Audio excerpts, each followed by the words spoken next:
வணக்கம் மாணவர்களே, உங்கள் எல்லோரையும் ரோஜா தோட்டம் சேனலுக்கு அன்போடு வரவேற்கிறேன். மாணவர்களே, ஏற்கனவே நாம சுமதியின் குடும்பத்தை பத்தி பார்த்திருக்கோம். இந்த வீடியோல முகிலனின் குடும்பம், பானுவின் குடும்பத்தை பத்தி பார்க்கலாம்.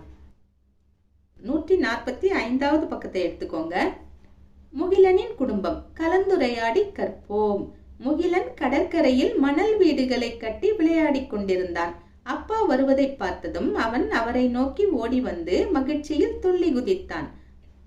அவன், அம்மா, தாத்தா, ஆச்சி, சித்தப்பா, சித்தி, பாப்பா, வாருங்கள், அப்பா வந்து விட்டார் என்று அழைத்தான். அப்பா மீன் விற்று சம்பாதித்த பணத்தில் பல பொருள்களை வாங்கி வந்தார். மீதமிருந்த பணத்தை அம்மாவிடம் கொடுத்தார். இதை இந்த மாதத்திற்கான சேமிப்பாக வைத்துக் கொள்ளலாம் என்றார் அம்மா. அன்று மாலை அனைவரும் அப்பாவுடன் சேர்ந்து பாடல்கள் பாடி மகிழ்ச்சியாக விளையாடினர். அடுத்தது பாருங்க, அடுத்த பக்கத்துல கண்டுபிடிக்கலாம். முகிலன் வீட்டில் விளையாடிய விளையாட்டை விளையாடுக. குதித்து குதித்து ஓடி வா, குறிப்பு எடுத்து சுற்றி வா, குறிப்பிற்கான உறவினை கண்டுபிடித்து சேர்க்கவா. இதோ உங்களுக்கான சில குறிப்புகள். நம்ம கிட்ட சில கேள்விகள் கேட்டிருக்காங்க. முதல் கேள்வி என்ன கேட்டிருக்காங்க? உங்கள் பெற்றோரின் மூத்த மகன் உங்களுக்கு யார்? நம்ம கூட பிறந்த மூத்த மகன் நமக்கு யாரு? அண்ணன். ரொம்ப எளிதுதான் இல்லையா? அடுத்தது, அப்பாவின் தங்கை உங்களுக்கு யார்? அத்தை. அப்பாவின் அம்மா உங்களுக்கு யார்? பாட்டி. அடுத்தது 2 கேள்விகளை நாமளே கேட்டு நாமளே விடை எழுதிக்குவோமா? அம்மாவின் தங்கை உங்களுக்கு யார்? சித்தி. அப்பாவின் அப்பா உங்களுக்கு யார்? தாத்தா. அடுத்தது, வாங்க பேசலாம்னு ஒரு பயிற்சி கொடுத்துருக்காங்க. உங்கள் உறவினர்களுடன் ஒன்று கூடி விளையாடிய அனுபவங்களை கூறுகன்னு கொடுத்துருக்காங்க. இதை வகுப்பறையில உரையாடுங்க. அதுக்கு கீழே வந்தீங்கன்னா வாங்க எழுதலாம்னு கொடுத்துருக்காங்க பாருங்க. உங்கள் உறவுகளை எவ்வாறு அழைப்பீர்கள் என எழுதுக. உதாரணத்துக்கு என்ன கொடுத்துருக்காங்க? பாட்டின்னு கொடுத்துட்டாங்களா? பாட்டியை எப்படி அழைப்பாங்கன்னா அப்பத்தா, ஆச்சி, இப்படியெல்லாம் அழைப்பாங்க இல்லையா? இதே மாதிரி மற்ற உறவுகளை எப்படி அழைப்பாங்கன்னு நாம் எழுதணும். இப்போ பாருங்க, பாட்டி, பாட்டியை அப்பத்தான்னு அழைப்பாங்க, ஆச்சின்னு அழைப்பாங்க, சில இடங்கள்ல ஆயான்னு அழைப்பாங்க, சில இடங்கள்ல அம்மம்மான்னு அழைப்பாங்க. அடுத்தது, தாத்தாவை எப்படி அழைப்பாங்க? அப்பப்பான்னு அழைப்பாங்க, சில இடங்கள்ல ஐயான்னு அழைப்பாங்க. அப்புறம் சித்தப்பாவை எப்படி அழைப்பாங்க? சித்தான்னு அழைப்பாங்க, சிற்றப்பான்னு அழைப்பாங்க, சின்னப்பான்னு அழைப்பாங்க. அதுக்கப்புறம் மாமாவை எப்படி அழைப்பாங்க? மாமன்னு அழைப்பாங்க, அம்மான்னு அழைப்பாங்க. அதுக்கப்புறம் அத்தையை எப்படி கூப்பிடுவாங்க? அத்தைமார்னு கூப்பிடுவாங்க, மாமின்னு கூப்பிடுவாங்க. அப்புறம் சித்தியை எப்படி அழைப்பாங்க? சிற்றன்னைன்னு கூப்பிடுவாங்க, சின்னம்மான்னு கூப்பிடுவாங்க, தொத்தான்னு கூப்பிடுவாங்க. இது மட்டும் இல்ல, ஒவ்வொரு வட்டாரத்திலையும் இந்த உறவுகளுக்கு வெவ்வேறு பெயர்கள் கூட இருக்கலாம். அந்த மாதிரியான பெயர்கள் உங்களுக்கு தெரிஞ்சதுன்னா நீங்க இங்க எழுதலாம். சரிங்களா?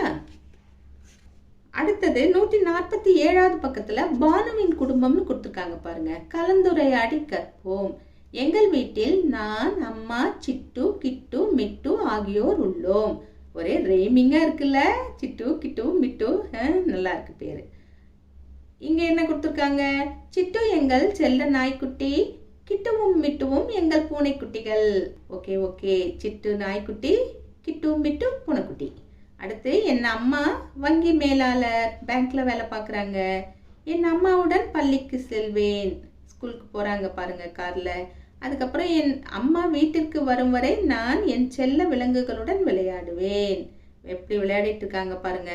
அடுத்து பாருங்க, நானும் அம்மாவும் விடுமுறை நாள்களில் நூலகத்திற்கு செல்வோம். நீங்க நூலகத்திற்கு போவீங்களா? எங்கள் விருப்பங்களை அம்மா புரிந்து கொள்வார். விடுமுறையில் நாங்கள் அனைவரும் பூங்காவிற்கு செல்வோம். எங்களுக்கு எல்லாமே அம்மாதான். கதை முடிஞ்சது. பூங்கால ஜாலியா என்ஜாய் பண்றாங்க. அடுத்த பக்கம் வாங்க, வாங்க பேசலாம் கொடுத்துருக்காங்க. உங்கள் வீட்டில் வளர்க்க விரும்பும் செல்ல விலங்குகள் எவை? நீங்க என்னென்ன விலங்குகள் வளர்க்குறீங்கன்னு எழுதலாம். சில வீடுகள்ல வளர்க்க மாட்டோம், ஆனா வளர்க்கணுங்கிற ஆசை இருக்கும். அந்த மாதிரி ஆசைப்படுற விலங்குகள் எவை எவைன்னு சொல்லலாம். உதாரணத்துக்கு நாய் வளர்க்கணும்னு ஆசைப்படலாம், பூனை வளர்க்கணும்னு ஆசைப்படலாம். உங்கள் உறவினர்களுடன் விரும்பி சென்ற இடங்கள் எவை? உங்க உறவினர்களோட விரும்பி சென்ற இடங்கள் எவைன்னு யோசித்து பார்த்து எழுதலாம். நீங்க கடற்கரைக்கு போயிருக்கலாம், பூங்காவிற்கு போயிருக்கலாம், பொருட்காட்சிக்கு போயிருக்கலாம், அருங்காட்சியகம் போயிருக்கலாம். அந்த மாதிரி எந்த இடத்துக்கு போனீங்களோ அந்த இடத்த நீங்க யோசித்து பார்த்து எழுதலாம். அடுத்து பாருங்க, வாங்க எழுதலாம் கொடுத்துருக்காங்க. ஒரு சின்ன கவிதை கொடுத்துருக்காங்க. அந்த கவிதை முழுசா நிறைவு பெறவில்லை. அதை நாம ஃபில் பண்ணி முழுமைப்படுத்த வேண்டும். முயற்சி செய்யலாமா மாணவர்களே? இது பானுவின் குடும்பம் தான் இல்லையா? இங்க பாருங்க, கிட்டு, மிட்டு, சிட்டு இவங்களுக்கு கூட பானு நின்றுட்டு இருக்கா. பானு சொல்ற மாதிரி தான் இருக்கு இந்த கவிதை. சரி, கவிதை என்னன்னு பாப்போமா? எங்கள் அம்மா இனியவர், எனக்கு பிடித்த நல்லவர், செல்ல விலங்கு வளர்ப்பவர், எங்கள் விருப்பம் அறிந்தவர், அன்பாய் பார்த்து கொள்பவர். இது வரைக்கும் அவங்க எழுதிட்டாங்க. அதுக்கப்புறம் எங்கள்னு தொடங்கி அப்படியே நிறுத்தியிருக்காங்க. நாம எழுதணும். முயற்சி செய்யலாம். எங்கள் சிட்டு நல்லது, எங்கள் செல்ல நாயது, கிட்டு மிட்டு யாரென்று உங்களுக்கு தெரியுமா? ரெண்டுமே எங்கள் வீட்டு செல்ல பூனை குட்டிகள். கவிதையை முடிச்சிட்டோமா? அடுத்தது கீழே வாங்க, வாங்க வரையலாம். உங்களுக்கு பிடித்த செல்ல விலங்கினை வரைந்து வண்ணம் தீட்டி பெயரிடவும். உங்களுக்கு பிடிச்ச விலங்க வரைங்க. அதுக்கப்புறம் அதுக்கு கலர் பண்ணுங்க. அதுக்கப்புறம் அதுக்கு கண்டிப்பா ஒரு பேரை வைங்க. பேரை வச்சிட்டீங்கன்னா வேலை முடிஞ்சது. அடுத்தது பாருங்க, கற்றல் பயணம். முகிலனின் குடும்ப வரைபடத்தை உற்று நோக்கி விடையளிக்க. இங்க முகிலனுடைய குடும்ப வரைபடம் கொடுத்துருக்காங்க. இங்க பாருங்க, மணி, ஜெயா இவங்க 2 பேரும் கணவன் மனைவி, அதாவது தாத்தா பாட்டி. இவங்களுக்கு 2 மகன்கள். மூத்த மகன் குமார், அவருடைய மனைவி கவிதா. இளைய மகன் செல்வம், அவருடைய மனைவி மாலா. இப்போ மூத்த மகனுடைய மகன் முகிலன், இளைய மகனுடைய மகள் மீனா. இதுதான் முகிலனின் குடும்ப வரைபடம். இங்க சொற்கள் சில அடைப்புக்குறிக்குள்ள கொடுத்துருக்காங்க பாருங்க. சித்தி, மகள், பெரியம்மா, சித்தப்பா, தாத்தா. இப்ப கீழே நமக்கு கேள்விகள் கேட்டிருக்காங்க. அந்த கேள்விகளுக்கு இங்கிருந்து தான் நாம விடையை எடுத்து எழுதணும். எழுதுவோமா? செல்வம் என்பவருக்கு மீனா என்ன உறவு முறை? மகள். செல்வத்துக்கு கீழே மீனா வரா இல்லையா? என்ன உறவு? மகள். அடுத்தது இரண்டாவது, ஜெயா பாட்டியின் கணவர் முகிலனுக்கு என்ன உறவு முறை? தாத்தா. அடுத்து 3, மீனா கவிதா என்பவரை எவ்வாறு அழைப்பார்? பெரியம்மா. 4, முகிலனுக்கு மாலா என்பவர் என்ன உறவு முறை?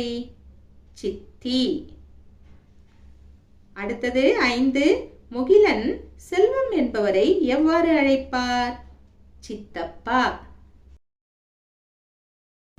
அடுத்தது வாய்மொழி வினா கேட்டிருக்காங்க பாருங்க. குடும்ப விழாவில் சந்தித்த உறவினர்களை பற்றி வகுப்பறையில் பகிரவும். நம்ம குடும்பத்துல நிறைய ஃபங்க்ஷன் நடக்குது இல்லையா? அந்த ஃபங்க்ஷன்ல நம்ம நிறைய உறவினர்களை பார்ப்போம். அதை பத்தி வகுப்பறையில பேச சொல்லியிருக்காங்க. அதுக்கு கீழே வந்தீங்கன்னா, செய்தித்தாள்களை கொண்டு புகைப்பட சட்டம் உருவாக்கவும் அதில் குடும்ப படத்தை ஒட்டி வகுப்பறை கலைக்கூடத்தில் காட்சிப்படுத்தவும்னு உங்களை ஒரு செயல் திட்டம் பண்ண சொல்லியிருக்காங்க. அதை பார்த்துக்கோங்க மாணவர்களே. வீடியோ லென்த்தா போய்கிட்டு இருக்கு, அதனால இந்த வீடியோவை இதோட நாம முடிச்சுக்கலாம். அடுத்து வர எனது வகுப்பறை பாடத்தை நாம அடுத்த வீடியோல பார்க்கலாம். அது வரைக்கும் டாடா, பாய்.